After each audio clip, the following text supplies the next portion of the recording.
This is the funniest animal on Earth. I'm sorry, by Casual Geographic. More monkeys. Back to the monkeys. More animals. But this time it should be wholesome.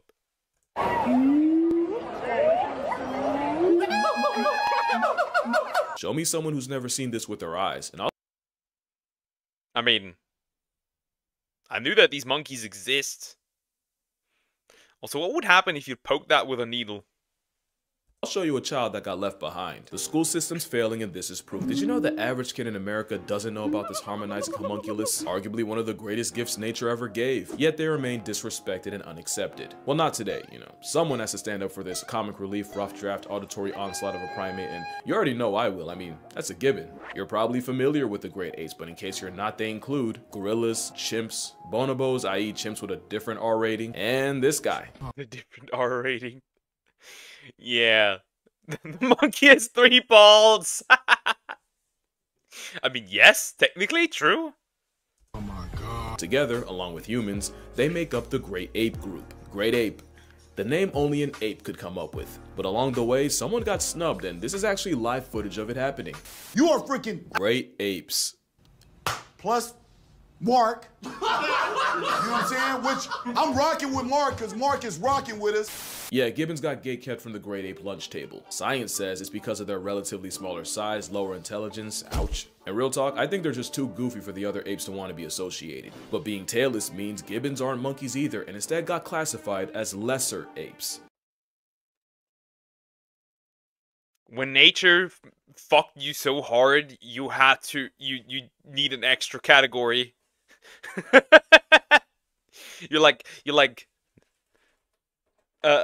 ape, but with a small a.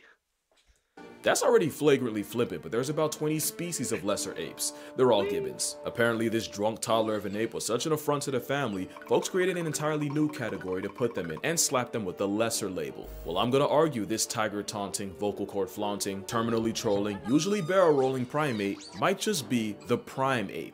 Now to be fair, gibbons are that one weird kid in class. They're like the missing link between apes and monkeys, but if evolution went on a side quest. Gibbons break a lot of the rules of being an ape. They have low sexual dimorphism, meaning the males and females are about the same size. They don't build nests to sleep. They put in about as much effort as pigeons. They're where you stand built the nest. Depends on the pigeon breed though. Of course, wild pigeons or city pigeons don't give a rat's ass, but things like show racers do, apparently. But I think the one with the red hair is a family member of yours. monogamous, allegedly. We'll get to that. And they basically spend their entire lives in the trees. Could have sworn they let the O-ring slide for that, but that's none of my business. They're also anatomical anomalies with a wingspan worthy of an infringement lawsuit from Go-Go Gadget. We call them lesser, but let's be glad they're still alive. Yeah, they got really... I just noticed that. They have really long arms. Why? Why such long arms? Probably very powerful grippers. Because uncovering a fossil that could jump rope its own skeleton, that Jumanji junk would have put us in another pandemic. You don't realize how long a gibbon's arms are until, well, one, you get slapped by one, but also until you put them next to a person for scale. But having joints longer than a prohibition for Peter Griffin is great for one thing, and it's kind of the thing gibbons are known for. Like I said, gibbons are completely arboreal, and there's actually a name for how they get from A to B. Brachiate. Calling it monkey bars is an insult. If you did this as a kid, you were on gibbon timing. These branch-loving acrobats are the fastest things in the trees without wings. At 35 miles per hour, the tree goblin can brachiate.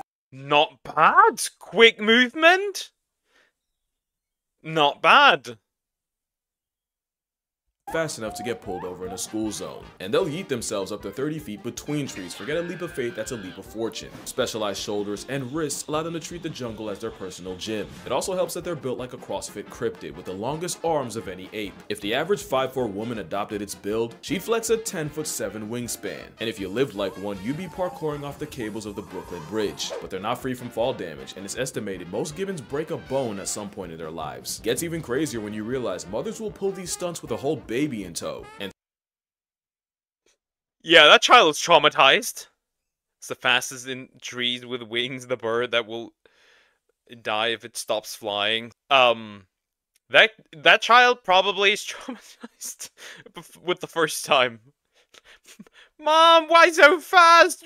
We're falling. And speaking of babies, you know how we always say animals use play as preparation for the life they'll live? Baby gibbons will not only learn to brachiate by chasing each other through the trees, they'll also intentionally let go of branches to catch themselves. But what even makes gibbons play a lifelong game of floor is lava? Well, like orangutans, they realize it's way safer to have your ops be gravity and time than touch tiger country downstairs and get murked by a feline. Because gibbons would rather run away than run Huh? Gibbons are actually extremely Huh? They're throwing hands with tigers? They can't be these little goofy guys? territorial, and that, along with them having a 99 agility stat, is how you get the only animal alive that can vibe check a tiger and live to do it twice. Technically, it's mobbing behavior meant to drive away a predator using the power of parkour. They're bullies! What the heck? These guys really just go, imagine you're like a tiger, it's just chilling, and then suddenly a fucking monkey comes from above and just slaps your neck, or pulls on your tail for no apparent reason. You weren't even doing anything, you were just chilling. But the execution makes them move like Spider-Man minus morale. They're morale-less, but the only miles is how far they can drive a stripe delete button crazy. Show me a great ape that can taunt a tiger. Many have tried. Most have died. A whole apex predator and Twig Ninja just ear-pulled them like a delinquent. And they don't play fair. Bro's got his ears pulled! What? Based monkey. Favorites. Gibbons have also been recorded harassing clouded leopards getting too close, although I'm pretty sure that one was trying to sleep and got hit with a long arm of audacity. Because if you think they only use their powers for protection, Gibbons are the most unapologetic trolls in the animal kingdom. We told them they're the great ape's little brother, and now they done made it their personality. No other way to explain this. Porcupines are better protected. Naruto Run looks probably crazy on these. The Naruto Run looks probably crazy on these. He compared a monkey to a black Spider-Man. Cancel him! Racist! To his own people. Against lions than versus a tree-happy instigator. Even a so-called great ape can end up looking pretty stupid around a lesser. Gibbons are an impulsive thought come to life. They don't think it, they just do it. Fun fact, this is the Memphis Zoo, that's Ringo, and they even warn you to stay off the glass because he'll literally injure himself trying to jump scare you. You know nature made you cracked when you're the only mammal alive that can go band for band with a cat. With zero regard for feline rights, you've never seen a cat this outmatched. And they'll easily play Matador with your dog. I love it because there's no scientific reason for them to be like this other than Gibbons are all about the dickery. Except with mice, you know. They actually run a fade with cats, felines. That's a genetic problem, not just a personal anymore. It's ingrained into their DNA apparently. Frieza saying, "I'll destroy all of you monkey." Hello monkeys. Put a mouse in front of them and things suddenly stop being funny. But with arms like that, they'll always keep it humorous. But there is one animal that forms the most unlikely friendship with them. Or maybe not. Because on paper, gibbons and orangutans actually have a lot in common. They live in the same area code, they're both for the trees, and orangutan actually translates to man of the forest. At the same time, some, like the Hulak gibbon, have been affectionately nicknamed the little man of the forest. But their personalities are so opposite, they honestly belong in a buddy comedy. Gibbons are hyper athletic, flyweight, and the fastest moving animals in the trees. Orangs are the largest, the mascots of stoicism, and yo, I swear they could talk, they just don't want to deal with taxes. Polar opposites, yet time and time again, wild gibbons and orangutans have been caught playing with each other. I like to think the fact that they don't compete for the same foods means they don't really have a reason to have beef, and a lot of zoos will actually assign them together as roommates. Another reason orangutans are chill like that. If gibbons suddenly get accepted into the Great Ape Club, I think you know who pulled the strings for them. And you think orangs would find a sentient sugar rush annoying, and that gibbons might find Bigfoot's understudy intimidating. But not only do they— So they're like the annoying little brother type of thing? Interesting. They have a fucking around in their blood, apparently, so yeah. That's a cute little man of the forest. It's Poke Orang. play with each other, they even trust each other with their own children. Orangs have quite the obsession with baby gibbons, and gibbons really be rocking with an infant Cheeto ape. There's even one gibbon in the Brookfield Zoo that'll leave his enclosure just to visit the orangutans next door. But there's at least one other ape gibbons bond with. In some places, wild gibbons will actually become habituated with humans to the point where they'll regularly drop by and groom their favorites. Galia was a Hulak gibbon who was famous because every day, she'd come down from the trees, hobble over to the locals, and provide a free hour-long salon service, starting with Bupeshwar Ningda, the man who protected her as an orphan. It hits different when you realize That's cute. That's cute. And they're not really dangerous monkeys either. So, like, they could literally be just like your best buddy. grooming is how gibbons reinforce social bonds in a family. Now, it is bittersweet since it likely took her entire actual family getting put on a shirt for her to get to that point, and we'll get back to that. But I'd say that's pretty damn great for a lesser ape. Even dogs aren't immune to a gibbon act of goodwill. And now that you're familiar with them, I think we can go ahead and meet all the types of gibbons, or as many as my attention span will allow. This is a Siamang. They're the heavyweights of the gibbons at a whopping 30 pounds. They're the ones with that throat scrub, or as I like to call it, the chesticle. It's a What the fuck? The chesticle! That is great! Now I will remember it like this. The monkey with the chesticle. Okay, sure. a pouch that works like an amplifier to broadcast their call. And clearly nature had an off day when it spawned a frog monkey that looks like one of Ben's 10. As much as I like them, this would be terrifying to have fly over your head. It's a reminder that even the comic relief of the apes could scramble your face if they really wanted to. But I think nature knew it animated Slenderman's shadow a little too well, cause it went ahead and gave them the most unserious vocal stim you've ever heard.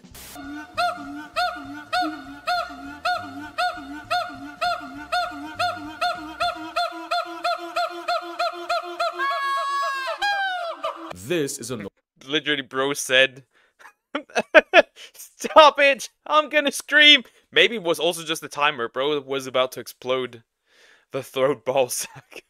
True. northern white-cheeked gibbon, which definitely, for sure, is not venom, no matter how hard you try to perceive otherwise. And in case you're curious, the babies are all born white. After about a year or two, they turn black. The males stay that way, but the females eventually revert back to their cream colorway, proving the once widely accepted scientific theory wrong. You can go back.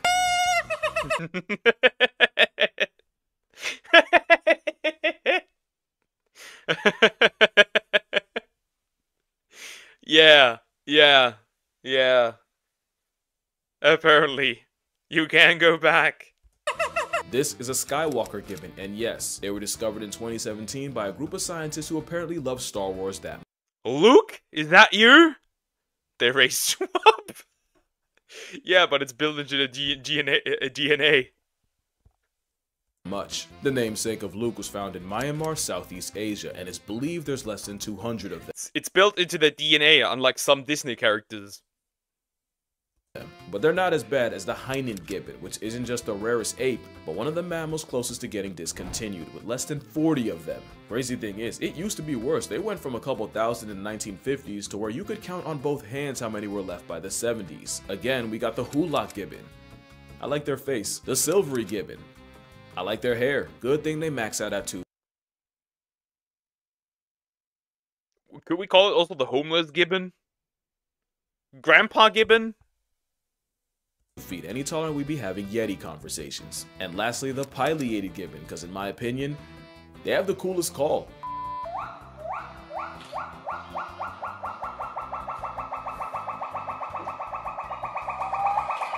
Now at this point you might be wondering, why do gibbons call at all? Well, that's the second thing they're known for. The reason for it, well, you have a lock on your door, some have a gate, but gibbons, nah, they mark territory off straight. It's actually the same reason male lions roar, to tell outsiders that they best keep it that way. Except gibbons will often do it as a duet, and sometimes they'll get the kids involved and make it a family matter. And they'll usually do it in the crotch of dawn, and if you live next to a zoo with gibbons, you've definitely heard it. And remember, they're territorial, so if you hoot back at them, you might just end up going band for band with a broadcasting tree siren. Hey, yeah, post-production cashier, don't do that. Not only will you offend them, it's like showing teeth to a gorilla, but gibbons are capable of doing something about it. In 2011, a gibbon escaped a Malaysian. So they are capable of throwing hands. Poker, that's literally you. The poker gibbon. They look like the character in a game that would give you the side quest to kill the rats and the Casella. They kind of look like when you randomize an art character and you give him too much leg, too long arms.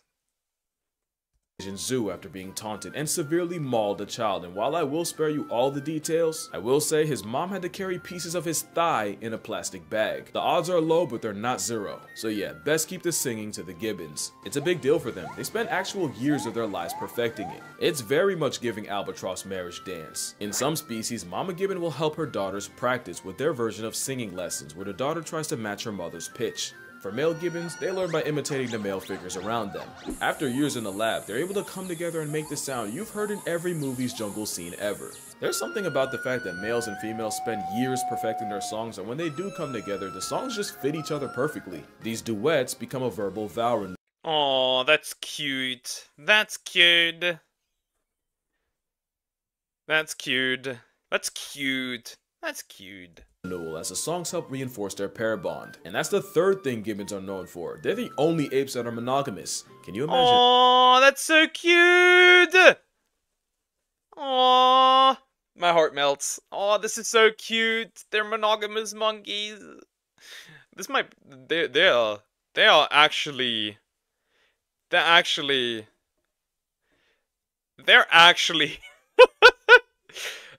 ranking up as my favorite monkeys now. They're monogamous. That's so cute. That is so sweet. It's actually adorable. Yes, it is. The singing. Aww.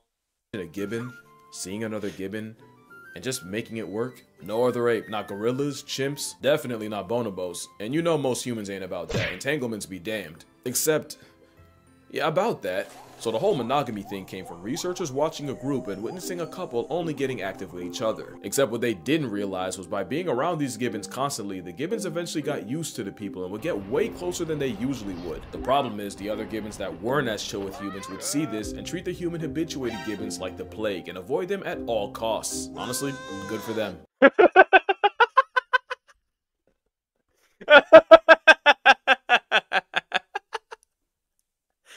What the fuck? Go back. Bro's running like his life depends on it. This and treat the human habituated gibbons like the plague and avoid them at all costs. Honestly, good for them. That looks so goofy. That looks amazing.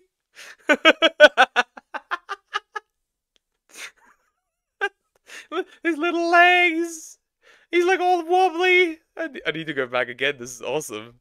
This is great. The other gibbons that weren't as chill with humans would see this and treat the human habituated gibbons like the plague and avoid them at all costs. Honestly, good for them. But if gibbons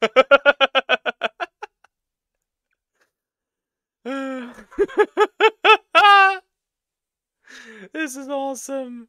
do mess around on their partners, the researchers basically block them from doing it. Also, any cheater can look loyal for the weeks or months the researchers spent watching them. So, Brian Palombit decided to study a gibbon family for 6 years, and this time, instead of habituating themselves to just one pair, pretty much all the groups in the area were habituated, meaning they could truly study gibbon free will. And when I tell you it was Real Housewives of Indonesia out there, I'm gonna tell you a story, but it will get messy, so I'm gonna need you to lock in or you will get lost. So it starts with 2 gibbon families. Each one had a subadult, basically a teenager, and one had a teenage male and the other a teenage girl. And we're still talking about gibbons. Both teenagers left their respective families, got together, and found a new territory to live in. And that's when stuff got weird. Cause the teenage guy gibbon also had 2 younger juvenile brothers, and for reasons beyond me, they moved in with Big Bro and his girl. To Palombit, that was already cause to pause, but it got wicked once the adult male from the female gibbon's original group, i.e. her father, disappeared. Because apparently a parent in past tense is a canon event. Well, with a sudden power vacuum, guess who filled in? Yeah, the same subadult male along with his baby brothers all moved into the female's group, and the teenager took his girl's dad's place. He then just moved back and forth between the 2 spots, meaning Mans was monkey branching from his original girl to her mother, and in what's a lot more. Never mind, they're no longer wholesome. They're no longer wholesome. Never mind. Never mind! But at least I'll at least give them still a plus point for trying, I guess. Common than you might think, the mother and daughter had serious beef, and when things finally got too hot and the male had to pick a side, he chose the mother and fully moved in. The mom would have a baby that was likely fathered by her daughter's ex. As for the subadult daughter, that was the last time Palombit saw her. If there's a moral in this story, one way or another, Gibbon's gonna find a way to swing. There was also that time one in the Kujukushima Zoo in Nagasaki had people questioning everything after 12-year-old Momo got pregnant while being housed with exactly 0 men. They thought it was an immaculate conception. Folks thought she spawned Gibbon Jesus. Gibbon Jesus. Until they did a DNA test and found the father was 34-year-old Ito, who thankfully was also a Gibbon. They still had no idea how they did the do, until they found a 9mm hole in a steel plate between enclosures.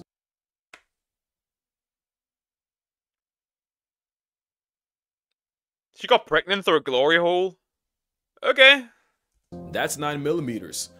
He really wanted that glory. The whole time we call them lesser when really we're not that much better than Gibbons. I don't care what the literature says, they're great to me. Especially since we've probably done Gibbons dirtier than any other ape. Remember Kalia? Well, not only did she lose her family, but after a kid taunted her with a slingshot and she finally bit back, the boy's father came after her with a shovel and she lost her life. This kind of thing actually happens a lot to Gibbons. Not only do they get their homes knocked down and trees removed, a lot of times they get reduced to pets. It's to the point where virtually every Gibbon is flirting with extinction. In fact, some like the Heinen might as well be in bed with it. I don't like ending the video like this, but I feel like Gibbons being so overlooked makes it that much easier for the atrocities against them to get buried. And if we don't lock in and spread the word, Nature's one-man comedy special will be cancelled in our lifetime. But then again, does it not make sense for the comic relief to have the most tragic backstory? At the end of the day, Gibbons prove that you might not be a great ape, but you're still a great ape. But anyway. I guess so. Yeah. Also, what the fuck is Eggman here? That's gonna do it for this video. Make sure you drink water, hug your mother, support your local Gibbons, and one last thing to take home. But this is important. Always remember to...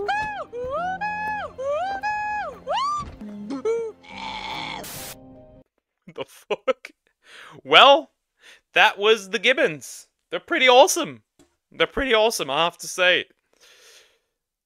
Still, bonus points for trying to be monogamous. That's a bonus point.